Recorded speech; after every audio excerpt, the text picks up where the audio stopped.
Bu gün zəfər günüdür. Müştərilərimizə zəfərimizlə bağlı suallar verəcəyik. Bilənlərə bizdən 20 manatlıq hədiyyə kartı. Salam. Salam. Zəfər bayramınız mübarək olsun. Təşəkkür edirəm. Bütün xalqımızın bayramı mübarək olsun. Təşəkkürlər. Zəfər bayramı ilə bağlı suallarımız olacaqsa, əgər düzgün cavab versəz, siz bizdən 20 manatlıq Bravo kartı hədiyyə qazanacaqsınız. Buyurun verin. Cəbrayıl rayonunda neçənci ildə işğaldan azad olunub? Cəbrayıl rayonu 4 oktyabr 2020-ci ildə. Təbriklər, siz düzgün cavab verdiniz və bizdən 20 manatlıq hədiyyə kartı qazandınız. Füzuli rayonu neçənci ildə işğaldan azad olunub?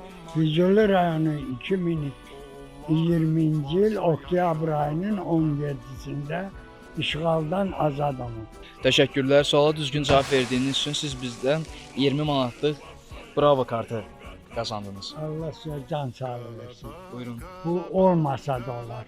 Bizim hamımızın bayramıdır. Bunlar hamısı kiçik şeylərdir. Qubadlı rayonu neçənci ildə işğaldan azad olunub? 2020-ci il oktyabrda 25-i. Bəli, siz düzgün cavab verdiniz və bizdən 20 manatlıq hədiyyə kartı qazandınız. Kəlbəcər rayonu döyüşsüz olaraq Azərbaycan tərkibində neçənci ildə daxil olub? 25 noyabr 2020. Bəli, təşəkkürlər. Siz doğru cavab verdiniz və bizdən 20 manatlıq Bravo kartı qazandınız. Zəfərimiz mübarək olsun.